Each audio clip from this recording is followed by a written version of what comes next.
Again. Well, good afternoon, everybody. Let me just get a show of hands for reference. How many are here because they know my stage name, Uncle Yo, anime-specific stand-up comedian? Okay, that's a good chunk. That's like a 75% chunk of the audience. Thank you so much. How many are here because you are curious about mental health and trauma recovery? Significantly fewer hand. Okay, interesting. How many are here because you saw Naruto was mentioned in the program? Love that. Okay, so spoiler alert, that's about half the audience. That is the ranking system of which you will be the most disappointed because this is a mental health lecture using Naruto to illustrate how our brains work and recover from sustained mental and physical and spiritual injury. So strap in, because for about a decade, I was a geek-specific stand-up comedian. I lectured on fandoms, social justice issues, animation, game designs, feminism. And now that I'm graduating with a master's in clinical social work, I'm transitioning from nerd fandom presenter into more nerd therapist. So I'm going to talk through the 3 core characters of Naruto from the first 2 seasons exclusively, and we'll use them as like fictional case studies to lecture on trauma response and, most importantly, healing from the things that happened to us. And the use of language is very important on this. So, and you know, maybe I will throw in a butt joke as well. Old dog, new tricks, we'll see where we land. And in traveling to conventions over a decade and making a living doing that for almost 10 years, and then studying mental health, I have heard these incredible stories of resilience, of people finding personal strength and personal identifiers in animated characters. There's something so expressive that you can't deny how the character is feeling. And for some of us, having that direct translation is magnificent. No one looks at a panel of One Piece and wonders what Monkey D. Luffy is feeling. It's either food or punch. And that makes sense. It makes sense because we have superhero therapy in treating adolescents all the time, thanks to Dr. Janina Scarlett's book, Superhero Therapy, because look at what a superhero does. It's the Spider-Man trope. Average person suffers a huge loss, weaponizes their pain, and powers themselves to protect themselves and make sure it never happens again. Most superheroes face fearful unknowns without fear. That is false. No one exists without fear and anxiety. Fear and anxiety protect us. You'll see that in a moment. Remember that courage is not the absence of fear. It is acting even when we are afraid. Long story short, this will probably be redundant for a room full of nerds. Naruto, the comic book series, ran for 72 volumes from 1999 to 2014. Its animated series and sequel series, Naruto Shippuden, as well as a collection of dozens of movies and video games, would run from 2002 to 2017. And even today, its next generation, Boruto, is also a show. I believe Naruto Shippuden was and is beloved for its 25-year tenure because people who were teenagers when it came out, some of them are grandparents today. Some of them who were cool animation-watching adults are watching now through the generations. Their kids get to grow up. They get to watch the first significant Rock Lee fight. They get to watch the first significant transformation.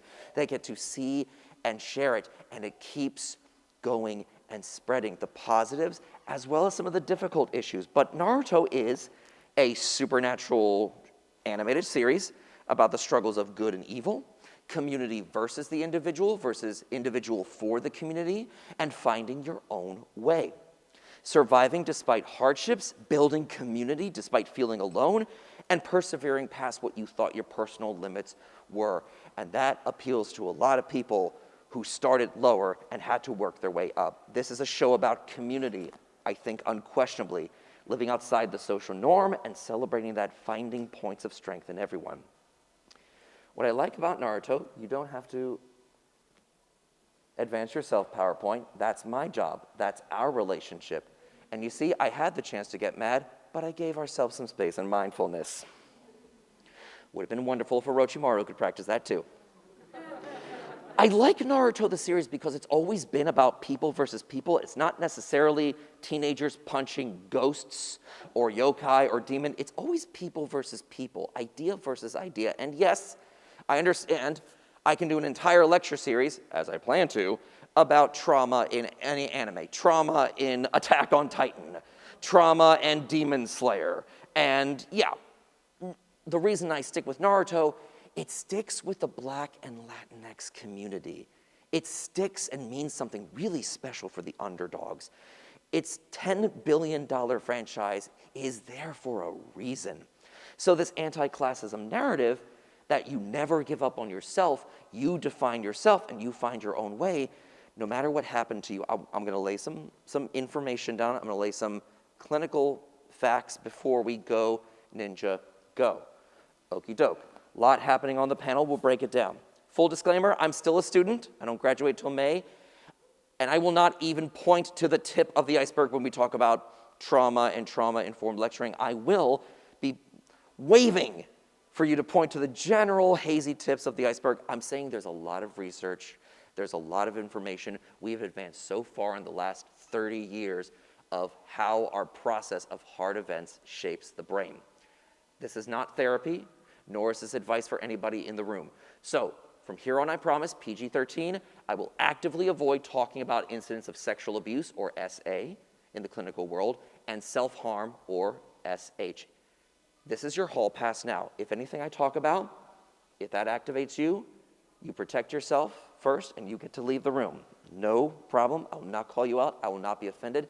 I will applaud you for protecting yourself and knowing when to raise those shields, Mr. Wolf. The Webster's definition of trauma, emotional response to a terrible event like an accident or a natural disaster. Immediately after that event, there is shock and denial. That's very typical. What we look for in the clinical setting is if the event repeats itself in dreams, intrusive thoughts, intrusive feelings, the body automatically responding when it sees something similar, that interrupts your daily life. You can be anxious, you can have anxiety, but it's not clinical anxiety until it stops you from doing your average tasks, showing up at work, picking up the phone, getting out to the grocery store. Once it starts to interrupt the day-to-day, then it's time to look into help. And that is so hard for people who have had to do so much by themselves alone. Like the kind of people that really get into a show because it has the core and answer to a lot of things going on in their lives. Let me see. So my trauma professor, Dr. Billy Jones, also added that trauma can be what didn't happen to you. What didn't happen to you, such as food, shelter, emotional support. Here's what I mean from that.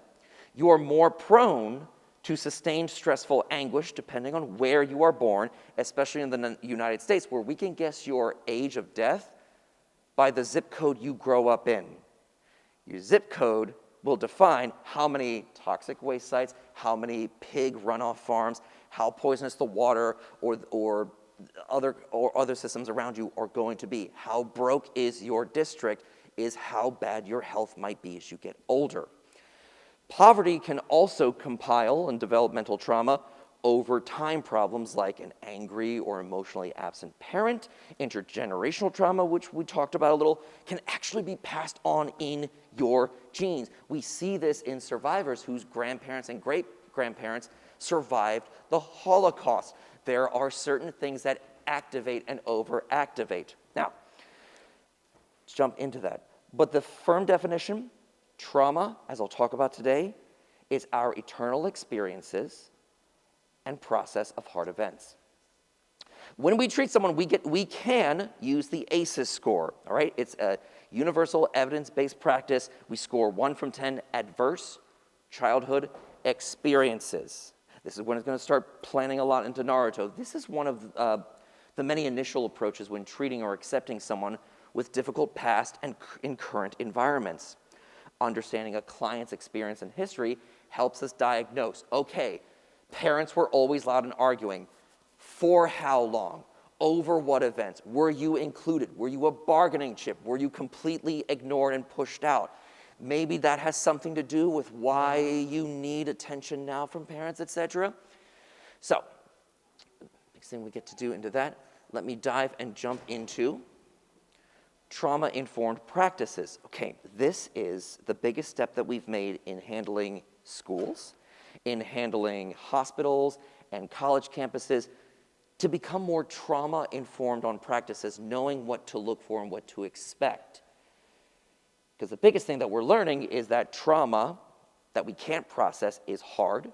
It is all-invasive in our day-to-day behavior. It can be. And maybe if the rest of the team cut the client some slack and change the conversation to remove that stigma and shame, we can stop blaming survivors. So the dialogue of what is wrong with you, which I heard nonstop growing up in the 80s and 90s, becomes what was done to you. The blame and the shame is removed from the victim. And the thing that happened to them gives them the benefit of a doubt that they are still at their core a good person, like many of us, like we just all are. Why are you acting this way suddenly becomes, obviously you're yelling, kid, you didn't sleep, you haven't eaten today, and everything aggravates you. Why won't you talk to me, kid? I'm your assigned social worker. Has quickly become, thanks to my drama therapist, Heidi Landis, I'm glad you know how to protect yourself. I am a stranger. You don't know you can trust me yet. Would you like a fruit bar? Pockets protect everything. That's all that's in Kakashi's vest pockets. Snacks and nuts. So trauma is a ninja. It is deceptive and it hides in plain sight. It often the symptoms will get overdiagnosed. Not sure why it's doing that, but we'll go with that. Trauma is a ninja and it hides in plain sight. It has many symptoms that get falsely diagnosed as ADHD, depression, anxiety. This is just generalized, but generally female at birth clients are going to internalize and shut down and show it as depression. Usually male-borns are going to take depression or externalize it angrily, get away, versus I'm bad at this. Knowing that codex and breaking that code is important when learning how to train people to see it and treat it. Trauma does not think, it reacts. Trauma is that alleyway cat that you spray with water. That is it. Not being able to put any time between panic. There will be some screaming involved. It's all safe. This is just a room. This is just a demonstration. We're all in cosplay. I'm cosplaying a social worker right now. So why is this important? Because the world, I think, is still recovering from a lot of things, and we're about to have billions of people that need to cope with COVID, and a couple million more that need to cope with climate migration, with losing their homes. It becomes the difficult dialogue of shame versus guilt. Off the bat, I need to frame trauma recovery and resilience in two ways, that there are shame cultures, there are guilt cultures. The Hidden Leaf Village sees Naruto as the thing that killed their beloved leader. You, Naruto, are bad. That is shame. Shame cultures, like we see in East Asia, China, South Korea, Japan, they use shame to regulate people in the environment. Don't do the bad thing because you are linked to the bad thing. The first step in trauma recovery here in the West, the United States, it's even in our legal system. Innocent until proven guilty. Not, you're here because we know you did it. We've got to prove it first. The first step is creating that sense of safety. A critical second step is separating someone's shameful action away from their identity. So, I have lied does not become I am a liar. I lied. I made a choice, I can learn from it. I am a mistake becomes I made a mistake that I can learn from. And eventually, that mistake will not define me.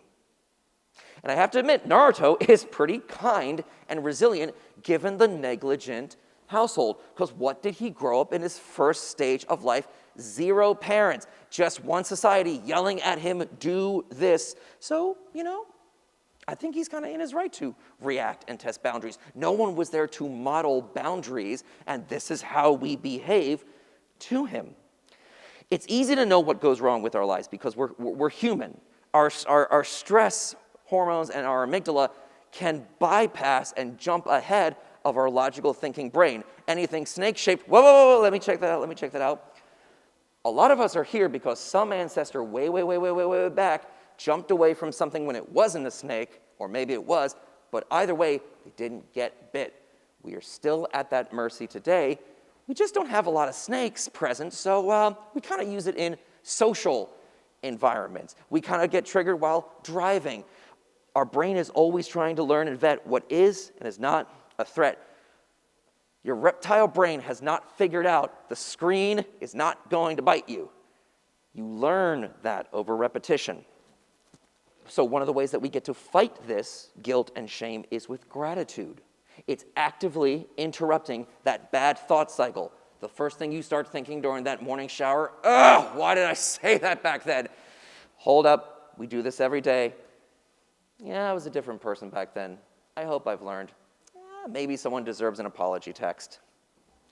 Maybe. I give you the benefit of a doubt. We all can't be responsible for what happens at the rave at conventions. We can't all take responsibility for that, but maybe someone should. So maybe there's an exercise in mindfulness, in being present in your moment without judgment, feeling your body, your thoughts, and your emotions generally. Because only you can do push-ups that benefit your arms, and only you can replace, why did I do that, with, I learned from that. Let me see what I got. So let's take a look at Naruto as the character. Again, really confused about why the PowerPoint is self-adjusting itself. Okay, now he goes. Okay, we all know the origin story at this point because Naruto was in the name of the panel, okay? The first 45 seconds of the series. Naruto grows up an orphan who is shunned by the Hidden Leaf Village. Why? His father, the golden leader, the beloved leader, locked the spirit of a monstrous fox inside his infant son, and by doing that, sacrificed his life. Let me break that down for you as a clinical trauma. Okay. Someone's father was completely absent, but passed a horrific event onto their child. That sounds like half of my brother-in-laws. That sounds like a whole lot of people in our lives sometimes. Just extracting that as a metaphor to show the example on that. No shame to the Yellow Flash. He made a very difficult decision in a very difficult environment. Still, his son has to grow up without that kind of necessary support and role modeling. Despite this crippling isolation during his critical development life phases, Naruto still dreams of becoming the chief of the ninja village, and not just any Hokage, the best Hokage, the greatest. Get up there on the Mount Rushmore of ninja heads. And without parents to model that behavior, he makes his own model of behavior. We can understand this. He acts out, he pranks, he shakes the social system. He creates sexy no jutsu. He tries to find those little holes in people's personality into the social structure and shake it. He's a prankster because negative attention is still attention when you didn't get enough of that. But he's also able to validate the work and the efforts of his fellow ninja students, even respecting his foes and rivals, in encouraging Shikamaru and Choji, in validating Neji and Rock Lee's perseverance, even in the way he constantly pulls Sasuke to later rejoin the Leaf Village. You don't have to leave. We've got a good ramen shop. Probably one of the reasons I stayed in Brooklyn for far too long after graduation, because stuff I knew was there. Even the way he later sympathizes with Gaara and Pain years later, he validates the potential for a positive future. That in itself is a superpower. You hear past the rage, past the screaming. What are you screaming about? You are really into justice and just treatment. Okay, we can work with this. And if I may, we do see this a lot in anime, especially in the shonen and the magical girl genre. Sailor Moon, most importantly, for little girls out there, does not destroy monsters. She is not Ash from Evil Dead with a shotgun. Sailor Moon purges possessed people in an act of mercy and mood stabilization, separating the survivor from the negative emotion. You are not a monster. You are having a hard moment. Even Goku, left and right, says to every monstrous, buff, manly alien, left and right, you're really strong. I wonder how much stronger you can become. I like being friends with strong people like you. The actual power is friendship and validating hardships and experiences. It's a power that you can build too. So despite Naruto's traumatically negligent upbringing, he's able to exercise creativity and spontaneity. This is huge, is the ability to improvise. You will see people grappled by anxiety and based in trauma cannot think. The red flag you should look out for in any one of your loved ones in your life is, I can't imagine that was taken from them. I can't imagine my mother being proud of me. I can't imagine so-and-so laughing or being kind. Okay, there's a wall that went up there to protect you inside. Let's get to breaking and understanding that wall and caring about yourself. In the first Zabuza fight, we see Naruto exercise improvisation. Zabuza, he's got the water prison around Kakashi. He plans ahead, knows what Sasuke's always going to do. Sasuke's always going to throw the ninja star. He makes himself the ninja star, knowing that Zabuza's going to dodge. He puts himself, little game theory, into his opponent's shoes and thinks how they're going to think and feels what they're going to feel. That is a legitimate superpower. That is what gets people into the social services. Now, I talked about inheritance and the hardship of trauma and growing up alone. This should be the shout out to every teenage boy in the room and everyone who came from a teenage boy long ago.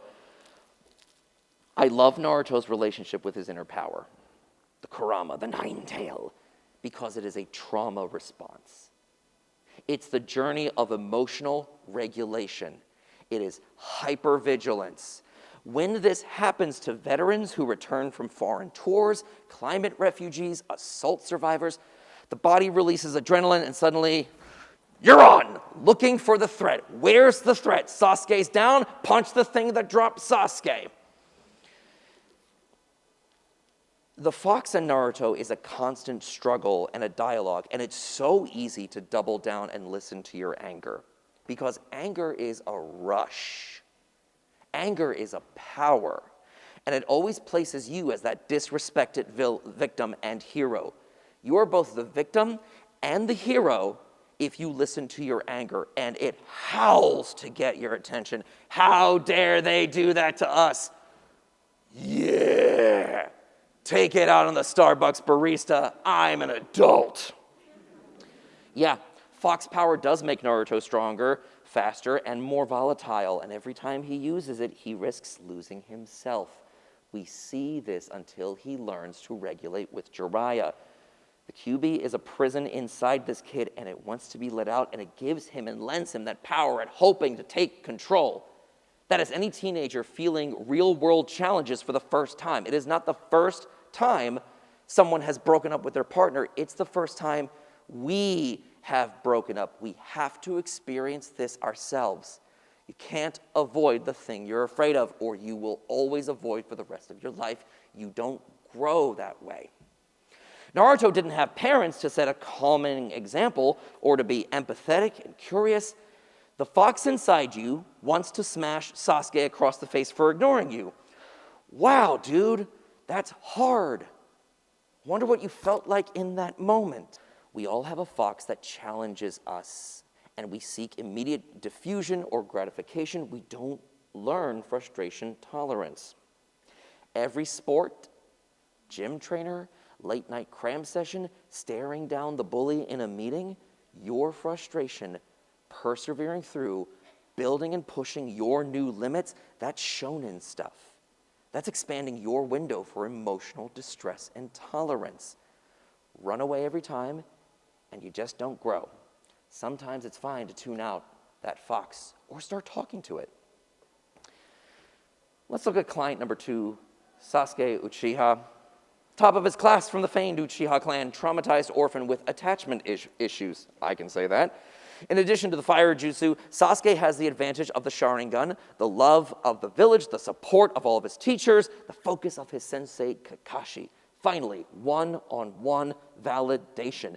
In any maneuver, Sasuke is the star. He takes precedence. Sasuke never lets his guard down. Sasuke never starts a sentence with the words, I feel.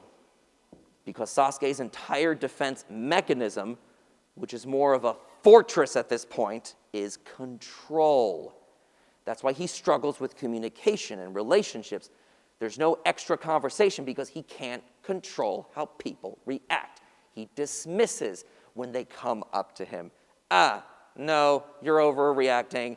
I don't feel that. You're clearly lying. You find someone like that in your life.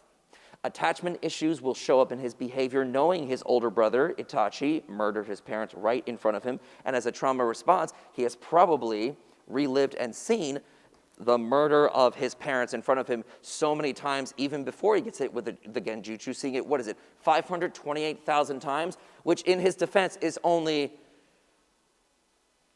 half as much as we see that flashback again and again in the series running. That joke is from my friend Scott Lutz, who gave it to me. Thank you, Scott, and you're welcome.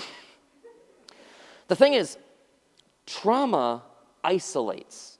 Trauma takes away your voice and your creativity. Remember, I can't imagine. Sasuke can't imagine. Sasuke struggles with trust and attachment. Let me see this. We see this in his willingness to abandon the Hidden Leaf Village and join the outlaw Orochimaru, joining the Akatsuki, forming his own rebel team, and later in the series, I will take from others what I need for my goals. You work for me. I'm in control. All of his powers later are just full ribcage ghost defensing capabilities. Don't touch me. I've already been hurt. Bleh. Since Sasuke can control how often he works out, how often he fights, the name of his crew, he focuses on that. When we can't process what was done to us, even if we blocked it out, those painful memories, I gotta tell you, the body remembers, and here's how. Little red guy right there on the slide, the amygdala. It's part of the limbic system, right above that reptilian brain that almost all animals begin with. It's the size of an almond, and it tells you when to panic. As your immediate fear response control center, it can override your rational brain. It releases cortisone, and it starts pumping blood and oxygen to all your muscles, shutting down your digestion, your kidneys, and your liver, and your sleeping pattern in order to get you out. This is a natural biological function. This happens as soon as someone cuts you off from traffic. This happens when you look up and suddenly hit the brake. The short breath, that is a panic and anxiety response. Someone having a panic attack from the outside is just sitting in a corner, having trouble breathing. For you right there, you're in it. Your body has control of you. You get to take control back with help. It's an evolved defense mechanism, and it saved our species and us time and time again. If a threat appears, you react, and you move away, and you store that memory. And after prolonged exposure, like let's say, I don't know, living in a war-torn country and living in poverty, or watching violent crimes all day on the news, adrenaline links memory and can activate. This is to protect you, but it doesn't know how to regulate until you talk to it. This is not your fault. Your brain sees a ninja, and let's say Zabuza keeps harassing you every day at school, or is your neighbor, or starts dating one of your sisters. This is not going to get autobiographical. I talked this over with my therapist ahead of time. Eventually, your brain will code the shape of his sword, maybe even the color of his getup, his posture, his steps, the sound and tone of his voice. Even if you forget and block that out, your body is going to remember. At some point, you will see something like the large sword. That's an umbrella. Wow, my heart's going. Why? It's literally just an umbrella. Now, sometimes that hypervigilance cannot be shut down, and we cope. We learn to numb it and the thoughts with our feelings. This is where it can spiral out into drug abuse, overworking out, controlling food intake, stopping food intake, risky behavior, nonstop sex drive sometimes, insomnia, video games all night until you're not even paying attention to, retreating into familiar hobbies and arts, another word for running away. Just keep running away and you don't grow. You will see this in adults. You will see this in people who try to manage you. You'll see this sometimes in teachers trying to teach you this stuff. But you can only fight it by becoming aware of your body. Okay, good. Reset the timing on that. You can only become aware of it by becoming aware of your personal experience. Sometimes it takes hours of exposure therapy, but this is trauma-informed practice, knowing how the brain and the body react and speak to one another. We break this cycle of judgment. We build in curiosity. No judgment, respect for the person, forgiving the behavior. We talk about what has hurt us. We don't let that fester. It is scary at first. It is very scary at first. And then it just becomes easier, like any other muscle, any pull-up, any push-up, any tapping into your inner QB. It takes experience. And when we talk about the things that happen to us, it has to be safe, professional, loving environment. We talk about your strengths when you're with a therapist. We talk about your resiliencies, and we praise your tolerance and what it took for you to get here and how hard it is to ask for help. We build that platform of courage in order to look into the rivers of our fears. Think of it like visiting the Grand Canyon. Those platforms that let you overlook that huge size and roughness, that beauty, that nothingness, that void, the colors. It's a feeling of you looking into yourself. There's so much there. In a trauma panel, what am I doing talking about Sakura? I know this is the Shippuden outfit. I like the outfit better. This is my panel. I get to choose it. How does a person with a supportive home life develop? Works hard at school, ambitious without hesitation. That's our girl Sakura. Seeks out her own trainer in Tsunade. Doesn't wait for someone to approach her. Seeks out her own validation. Those first few episodes, we meet her internal running monologue, showing us that being put together, being a clean, presentable female, it's all a facade. We learn her inner monologue is this horny, chaos, self-promoting gremlin, and we should all seek to have that voice. What we can say is that she has had great emotional regulation and a self-affirming attitude. This came from a childhood of constant loving and support. Sometimes her trauma response is freeze, sometimes extremely fawn in a situation. When adrenaline kicks off, we talk about fight or flight. There is also freeze. And fawn is prolonged trauma when you try to negotiate and calm down and just, it's okay, person trying to hurt me. No, it's okay, calm down. I'm going to calm you down for you. It's not talking about your needs, though. You see that Sakura is able to adapt in the moment where she cuts off her hair in that brave moment in the tuning exam. Nope, I gotta go. Just like a lizard cutting off her own tail, the goal is to survive. She thinks ahead. You see her reading, studying, learning, and listening, because a strong sense of self allows you to do remarkable things, like turn away pushy men. A strong sense of self can lead to a strong moral sense and allow you to hold contradictions rather than black or white. That person when I met that person, they were really snippy. That person sucks forever and has always sucked and will always suck. Well, hold on now. Naruto is dangerous, and he's my teammate. Kakashi is a feckless jerk, and he's also an experienced mentor who clearly has my back. Sasuke is aloof and unsupportive and kind of hot. I'm a good person who has to make tough decisions. Now, even though she currently has an ACEs score of 0, which is fantastic, she's always at risk because of her occupation and social connections. Secondary trauma. It happens to nurses. It happens to psychologists. We've seen too much. The story we heard again and again from first responders and nurses and therapists during the pandemic, during the quarantines, and things afterward. We were losing regulation. New perspective of looking at people. Ready for this? Risk factors versus protective factors. Things that could lead to danger, strengths that you have and present. Emphasize what goes well. Play to your strengths. Adaptive and learned superpowers, and make those louder than your environmental problems. I live in a scary conservative area can also be, I will build an online community that welcomes my queer siblings. I can't be safe from my bio family becomes, I will make my found family feel supported no matter what. Take what was done. Protect your loved ones.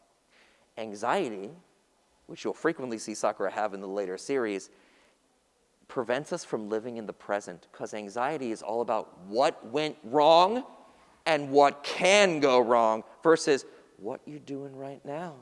You know, in the present, those are just thoughts. Those are just memories. And with timing, with training, they can just be balloons that pass by. I'm angry and I'm hungry becomes, oh, there's anger and hunger here. I should eat something before I have to speak with so-and-so. I don't want to, pass this on to them. My first year internship, I started an anime club at the charter high school in which I was a social work intern. I counseled a group of about 15 kids that by the end of the year, due to violence, cut down to 7 or 8. I lost half my caseload from not being able to regulate them and give them space to feel supported and heard. And no matter how much I gave, they still had to go back home to their environments, the environments that always reinforced protect and attack first. By the end of the year, my one-day-a-week anime club of 5 kids became 20 kids twice a week, and I tried, and I dream, and I would love the idea of them actually hearing and processing and hearing what 15-year-old me in my high school anime club should have heard and understood and internalized and processed. So if I can't pass it on to them, I can pass it on elsewhere. If you need to hear any of this, this is for you. Take the time to know yourself. There are strengths to accepting and understanding your vulnerability and building a positive, connective relationship with a therapist and talking about and knowing you. Look to your community that supports you. You will get back what you put in. If it's too much, if it stops you from doing the work you love or doing the convention that you love, look into medication, but it will only work if it is supported by the other tripod of community, of therapy, of self-respect. Here's what I will always try to tell to my kids. Injury and loss are of the individual. Recovery and healing is communal. As long as you stand back up, you cannot be defined by what knocked you down. Looking ahead is the only reason for you to build the you from the parts you celebrate and what you can overcome. Looking behind is where you tell your past mistakes, you don't define me, but thanks for keeping me cautious. At some point, the older you get, the grayer the world becomes, and you start to learn there are no villains. There are only hurt people denied their voice. Maybe it takes more time than you're willing to give, but they can find that voice again. And if the world, capital W, tells you otherwise, you learn how to change it. Because when all else fails, you can replace judgment with curiosity. That's different. That's different. That's fun and neat. The same 30 seconds the first time you picked up a Naruto manga, the first time you picked up a shonen manga, flipped through an episode of One Piece. What is happening here? Look at how many of you got into JoJo's, despite the boundary of it being JoJo's. Find your own ninja way no matter what happened. Thank you so much for your time and attention today. Thank you for a wonderful 2023 Zenkaikon. Do good, be good. Thank you so much, everybody. This was an honor.